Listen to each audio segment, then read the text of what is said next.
সন্ধ্যাবেলা অফিস থেকে এসে বড়মশাই বায়না করলো কিছু একটা বানিয়ে দাও, কিন্তু সপ্তাহের শেষ বলে ঘরে পড়েছিল কটা আলু। তো ভাবলাম আলু দিয়েই ক্রিসক্রস আলু ফ্রাই বানিয়ে ফেলি। তো যেই ভাবার সেই কাজ, চলে এলাম রান্নাঘরে। তো ফার্স্টে আলুগুলোকে চপস্টিকের মাধ্যমে সুন্দরভাবে কেটে নেব।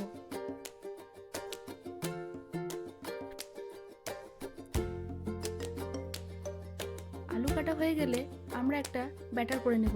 তো ব্যাটারের জন্য আমাদের লাগছে কর্নফ্লাওয়ার, বেসন, চালের গুঁড়ো, লঙ্কার গুঁড়ো, হলুদ, কালো জিরে, গোলমরিচ গুঁড়ো, স্বাদ অনুযায়ী লবণ আর সামান্য ধনেপাতা কুচি।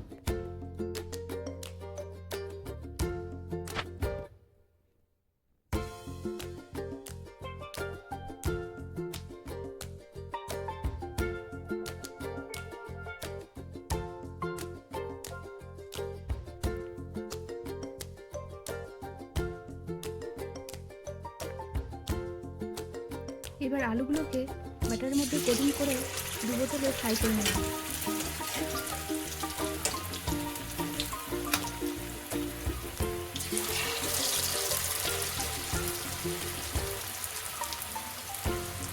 আলুগুলোকে সময় ধরেই ফ্রাই করে নিতে হবে।